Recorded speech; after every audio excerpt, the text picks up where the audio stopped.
Bismillahirrahmanirrahim. Assalamualaikum warahmatullahi wabarakatuh. Mudah-mudahan yang menjawab salam saya Allah panjangkan umurnya, Allah tambahkan rezekinya.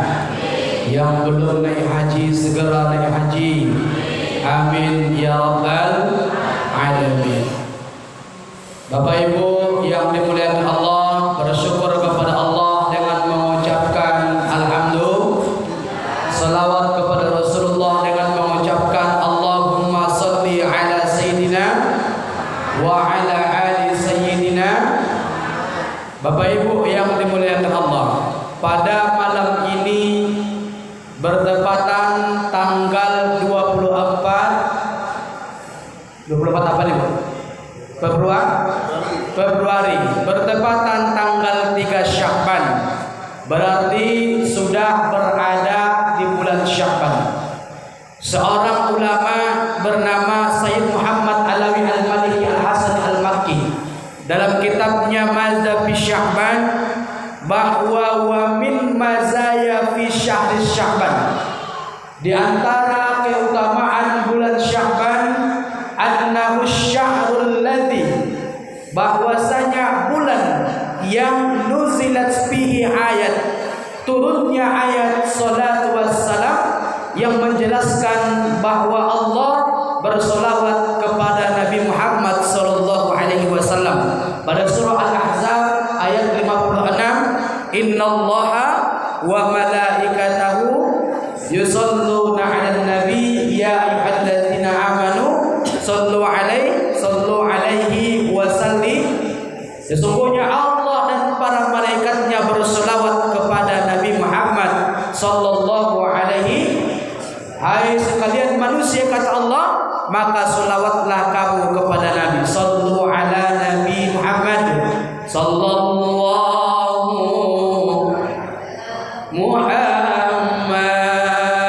sallallahu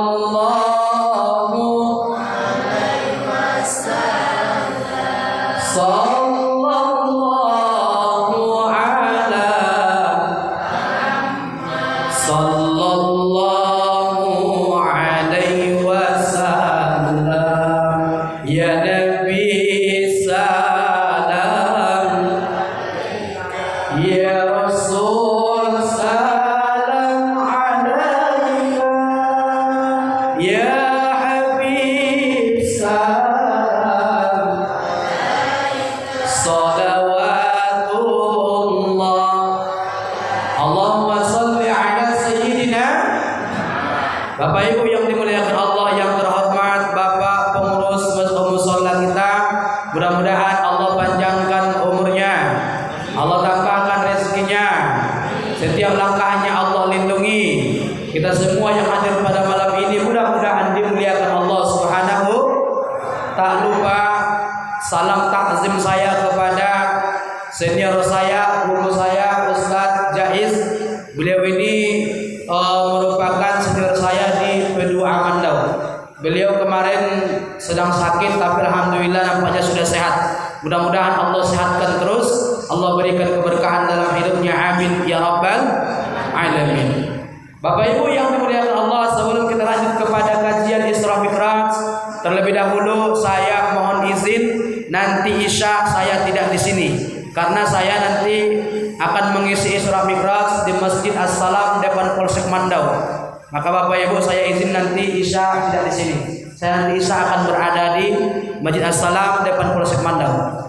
Bapak Ibu yang dimuliakan Allah Subhanahu wa taala, malam ini kita merayakan atau memperingati Isra Mi'rajnya Nabi Muhammad sallallahu alaihi wasallam. Bapak Ibu yang dimuliakan Allah, pertanyaan pertama bagi kita, apakah peristiwa Isra Mi'raj itu benar adanya? Ini yang pertama. Apakah peristiwa Isra Mi'raj itu benar adanya? Gimana Bapak Ibu?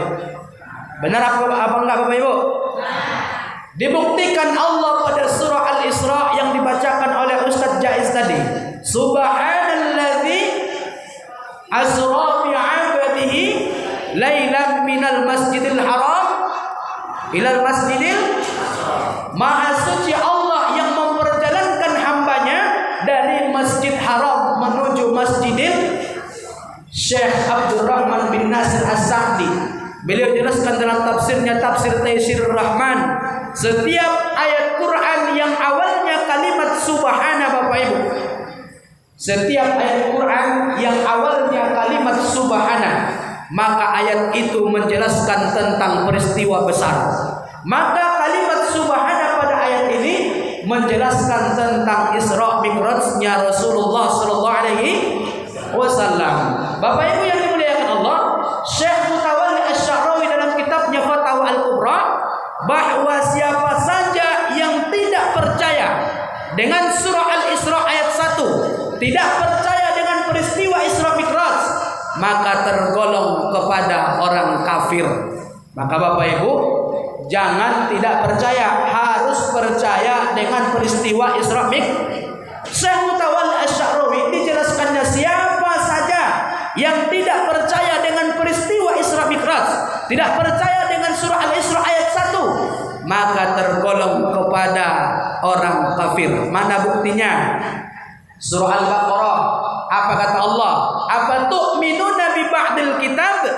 Apakah kalian percaya kepada sebagian ayat Allah saja? Wa takfuruna bi ba'd, lalu kalian tidak percaya dengan ayat-ayat yang lain. Maka surah Al-Isra ini wajib kita percayai bahwa Isra Mi'raj benar-benar terjadi. Bapak Ibu yang dimuliakan Allah, maka mempercayai Isra Mi'raj tidak boleh dengan apa? Dengan akal. Percayailah Isra Mi'raj dengan apa, Bapak Ibu? Dengan hati. 1.500 km Nabi lalui cuma 1 malam. Kalau pakai unta biasanya 40 hari 40 malam, Bapak Ibu. Tapi Nabi lalui cuma 1 malam. Kalau kita kaji dengan akal, tak ketemu jawabannya. Maka percayailah Isra Mi'raj dengan apa? Dengan hati, karena Nabi Muhammad pakai buraq yang terbuat dari cahaya, 1 kali melangkah terlewati beberapa kampung, seperti kilat, lebih hebat daripada kilat yang menyambar. Maka Nabi 1.500 km Nabi lalui dalam 1 malam. Maka Isra Mi'raj tidak boleh dipercayai dengan akal. Isra Mi'raj ini percayai dengan hati. Bapak Ibu yang dimuliakan Allah Subhanahu wa taala, Nabi Isra Mi'raj pada tanggal berapa? 27. Para ulama kita berbeda pendapat, Bapak Ibu, dalam tanggal Isra Mi'raj ini. Seorang syekh bernama Al-Hafiz Ibnu Surur Al-Maqdisi Ad-Damaskus, kata beliau dalam kitabnya, Bapak Ibu, bahwa Isra Mi'raj terjadi pada tanggal 27 Rajab. Namun Ibnu Ishaq dan Ibnu Zuhri dalam kitab mereka Ar-Rahiq Al-Makhtum ala Sahsi Ar-Rahmah Al-Mubarak, bahwa Isra Mi'raj terjadi di luar tanggal 27 Rajab. Namun para ulama banyak yang sepakat bahwa Isra Mi'raj terjadi pada tanggal 27 Rajab. Bapak Ibu yang dimuliakan Allah Subhanahu wa taala, penyebab Nabi Isra Mi'raj apa, Bapak Ibu? Apa, Bu? Atau makan kita lagi, Bu? Apa penyebab Nabi Isra Mi'raj? Apa, Pak? Menjemput, itu yang paling umum. Tapi kata Mustafa Asy-Syibai dalam kitabnya, Bapak Ibu, apa kata beliau dalam kitab Siratul Nabawiyah Ad-Durus wal I'tibar, bahwa Nabi Isra Mi'raj bukan semata mau menerima perintah salat, tapi karena terjadi amul husni, tahun kesedihan, meninggal 2 orang yang paling dicintai Nabi dalam 1 tahun. Siapa itu, Bapak Ibu? Pamannya Abu Thalib, istrinya Siti Khadijah. Sebelumnya Nabi juga sudah ditinggalkan oleh orang-orang yang disayanginya. 2 bulan umur Nabi dalam kandungan meninggal ayahnya. Itu yang ibu-ibu bacakan kalau Al-Barzanji. Kalau ada orang akikah, ibu-ibu suka bacakan Al-Barzanji. Walamma tamma min hamlihi syahrani 'alal mawsufil aqwanil marwiyah tufiya bil madinati Abu Abdullah. 2 bulan umur Nabi dalam kandungan meninggal Siapa Bu? Ayahnya Abdul. Nabi lahir ke muka bumi, ibunya nggak punya air susu, disusui oleh Halimatus Syahdiah, Suwaibatul Aslamiyah. Apa yang terjadi Bapak Ibu? Ibunya meninggal diasuh oleh kakeknya, kakeknya meninggal diasuh oleh pamannya. Nabi menikahi Khadijah, Khadijah meninggal dunia. Apa yang terjadi Bapak Ibu? Tahun itu meninggal 2 orang yang paling dicintai Nabi, maka disebut dengan tahun kesedihan. Maka Allah undang Nabi Muhammad ke Sidratul Muntaha. Tujuannya apa? Bukan semata mau menerima perintah sholat, tapi Allah ingin menghibur Nabi Muhammad sallallahu alaihi. Allah ingin menghibur Nabi Muhammad karena Nabi dalam keadaan sedih ditinggalkan orang-orang yang disayangnya. Tapi sedih Nabi Muhammad tidak sesedih kita ketika ditinggalkan suami, tidak sesedih kita ketika ditinggalkan istri, ketika ditinggalkan anak. Di antara kita Bapak Ibu ada yang ketika ditinggalkan suami mencakar-cakar bajunya, memaki-maki Allah, bahkan meninju dinding, mencakar-cakar kubur anaknya. Tapi Nabi Muhammad saat ditinggalkan oleh orang-orang yang disayangnya, Nabi tidak sesedih kita. Nabi hanya sedih biasa saja. Allah panggil ke Sidratul Muntaha. Allah ingin menghibur Nabi Muhammad sallallahu alaihi wasallam. Bapak Ibu, hikmah dari Isra Mi'raj ini yang pertama adalah saat Nabi gundah gulana, saat Nabi dalam keadaan sedih, Allah tidak berikan kekayaan, Allah tidak berikan jabatan. Apa yang Allah berikan? Apa Pak? Ini adalah hikmah dari Isra Mi'raj. Saat hati kita gundah gulana, saat kita sedih, yang paling baik kita lakukan adalah apa? Sholat. Lihat Nabi Bapak Ibu, saat Nabi sedih ditinggalkan orang-orang yang disayangnya, Allah undang. Allah nggak berikan kekayaan, Allah nggak berikan jabatan, tapi Allah kasih sholat. Ya Muhammad, kata Allah, sholatlah engkau. Sholat, kata Allah. Maka ibu-ibu saat hati sedih, saat hati tidak tenang, bapak-bapak juga saat hati sedih, jangan pergi ke diskotik, jangan ke bar, jangan ke bakter. Hati bukan semakin tenang, tapi hati akan semakin kacau. Apa yang kita lakukan saat hati tak tenang? Apa Pak? Sholat, minta kepada Allah supaya Allah tenangkan hati kita. Ini hikmah daripada Isra Mi'raj yang pertama. Bapak Ibu yang dimuliakan Allah, Nabi sallallahu alaihi wasallam dijemput oleh malaikat Jibril. Nabi tidak langsung dibawa ke Masjid Haram, tapi Nabi dibawa ke sumur Zam-Zam.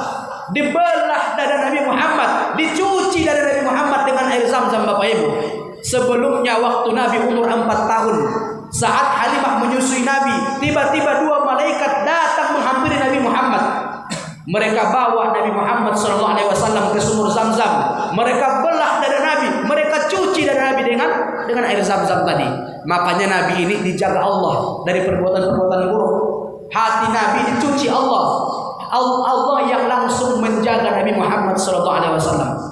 Makanya hati Nabi bersih, bisa masuk ke dalam Sidratul Muntaha. Bapak Ibu yang dimuliakan Allah, Nabi naik langit 1, naik langit kedua, sampai langit ke-7. Setiap langit-langit, maka para malaikat mengatakan, engkau siapa dan engkau bawa siapa? Kata Jibril, saya Jibril yang saya bawa kekasih Allah sampai ke langit ke-7 Bapak Ibu. Setiap langit-langit Nabi jumpa dengan nabi-nabi yang lain. Nabi SAW jumpa dengan Nabi Musa pada langit yang ke-5. Di langit yang ke-6 Nabi Muhammad jumpa dengan Nabi Ibrahim alaihissalam. Bapak Ibu yang dimuliakan Allah, saat Nabi naik dari langit 7 menuju Sidratul Muntaha, terjadi peristiwa yang sangat menegangkan. Apa peristiwanya?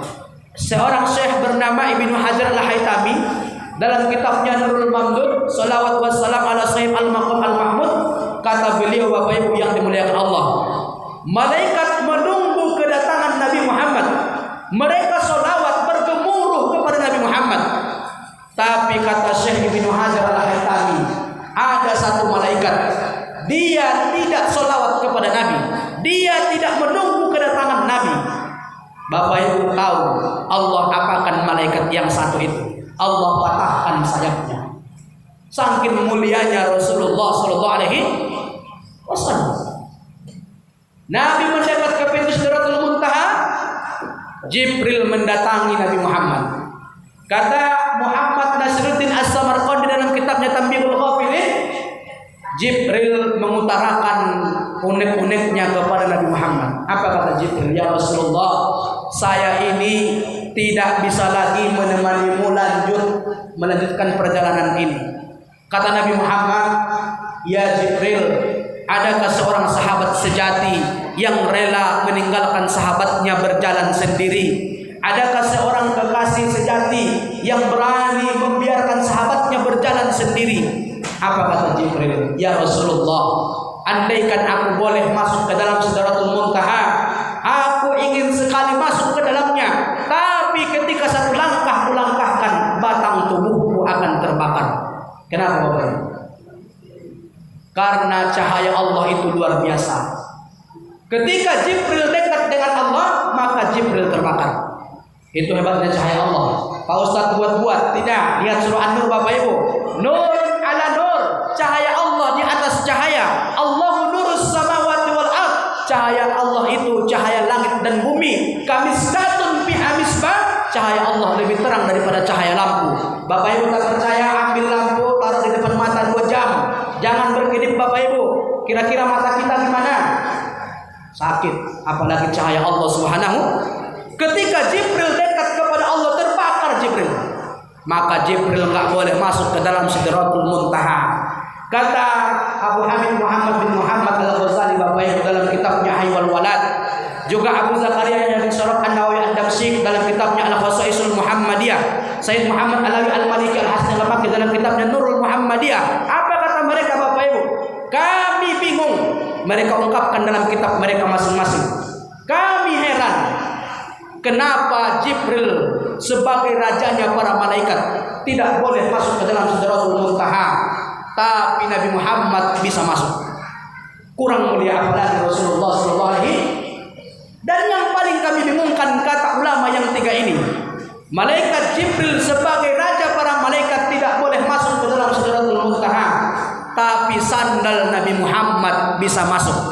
Sandal Nabi Muhammad Bapak Ibu boleh masuk. Imam Ghazali bingung melihat ini. Jibril nggak boleh masuk, sandal Nabi boleh masuk. Kenapa Bapak Ibu? Karena sandal itu setiap hari berdempetan dengan telapak kaki Nabi. Sampai sandal itu pun boleh masuk ke dalam Sidratul Muntaha. Setaraf sandal Bapak Ibu hanya berdempetan dengan telapak kaki Nabi, boleh masuk ke dalam Sidratul Muntaha. Allah muliakan sandal itu. Apalagi kita sebagai umat Nabi Muhammad, kalau banyak sholawat kepada Nabi, kita akan dimuliakan Allah Subhanahu wa taala. Man shalla alayya sholatan, kata Nabi, siapa yang bersolawat kepada aku 1 kali, sallallahu alaihi biha asyran, Allah akan bersolawat kepadanya 10 kali. Sallu ala Nabi Muhammad sallallahu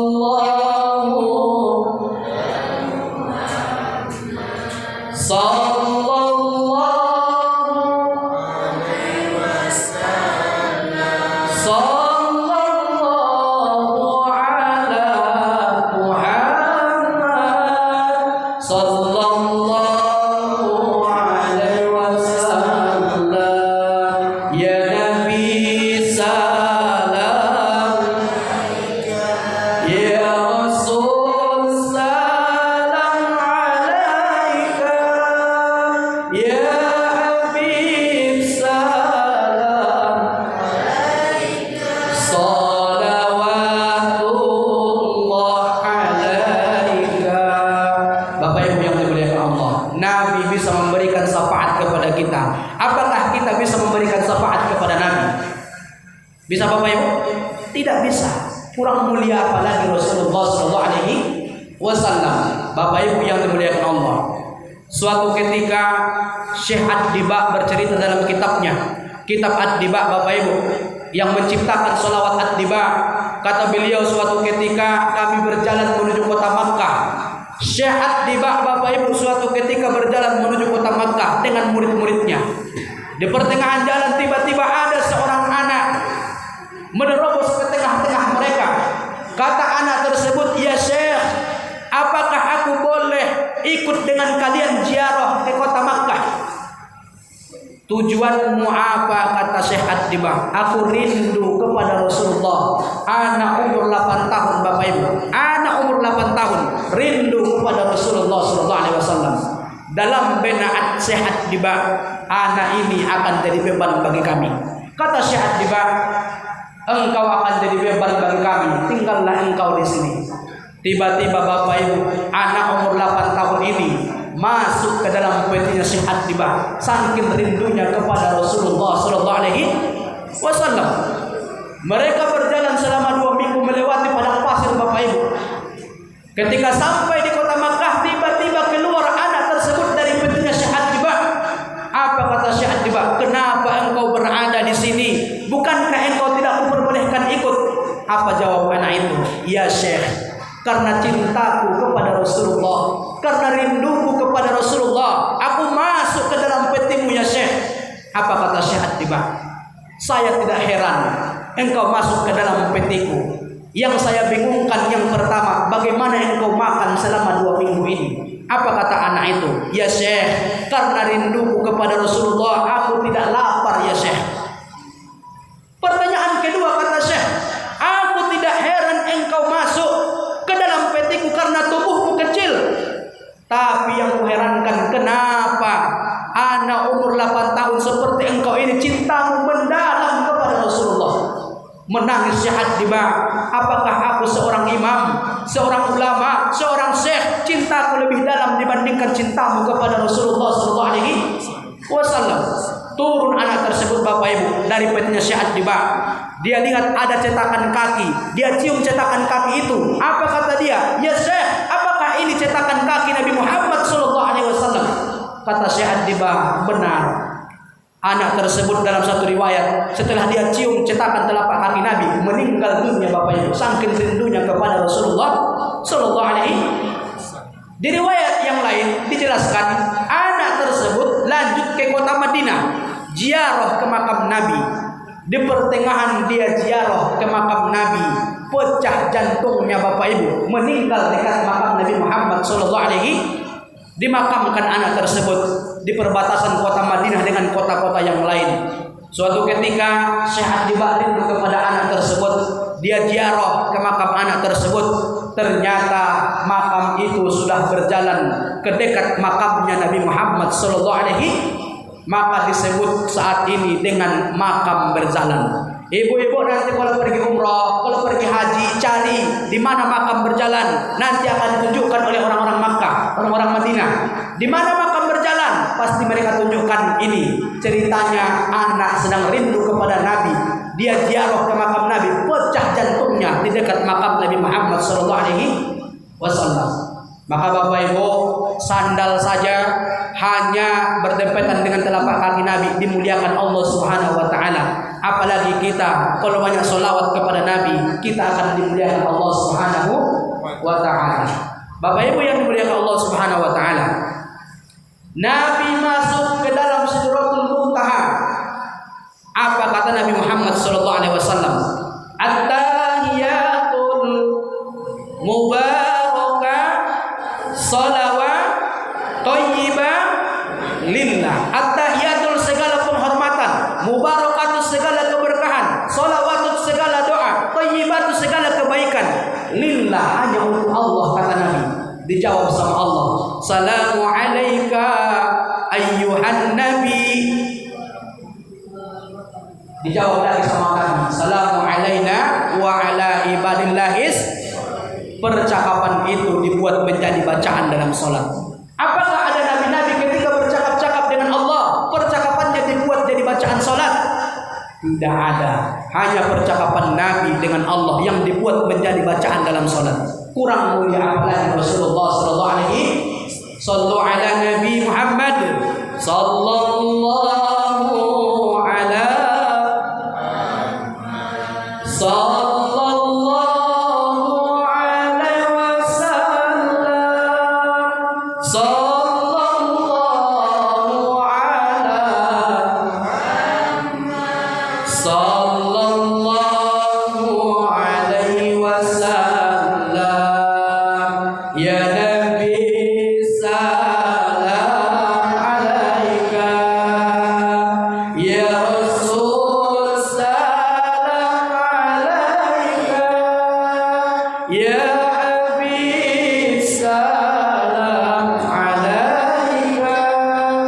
salawatullah.